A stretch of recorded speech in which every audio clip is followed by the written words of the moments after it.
Բավականին երկար ժամանակ այդ ծիծեռնակաբերդի հուշը համալիրի վերակառուցման, ամրապնդման աշխատանքները ընդդիմությունն օգտագործում է որպես իշխանությանը վարկաբեկելու միջոց։ Դա փաստ է,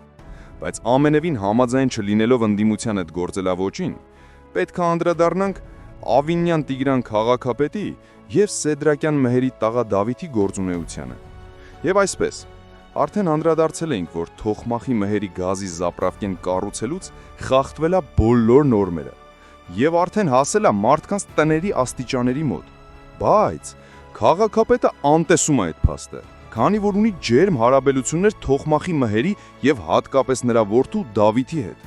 Եվ փոխարեն քաղաքապետարանի քաղաքաշինության բաժնի համապատասխան աշխատակիցներին ուղարկի ստուգումներ անցկացնելու Մեհերի կալոնքում եւ հանրությանը ներկայացնի ստուգումների արդյունքները, նա մի հատ էլ ծիծեռնակաբերդի հուշահամալիրն է հանձնում Դավիթիս վերակառուցմանը։ Եվ այստեղ զարմանալին է, որ հայ ազգի համար այդքան կարևորագույն հուշակոթողի ամրապնդումը վստահում է Մեհերի տղա Դավիթին։ Այստեղ են ասել Թամանյան Դավիթ, Ավինյան, մի երկու հատ ձեր սրտով էլիտար շենք կառուցելը դեռ Դավիթին չի դարձրել Հայաստանի լավագույն շինարարը։ Ընենց որ կարողա չես ուզում տարոնից հետ մնաս։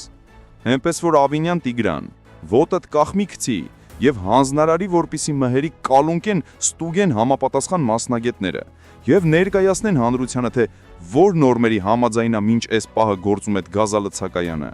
թե չհատկատա անենց բանա, որ մի օր ձեռետա, մի օր էլ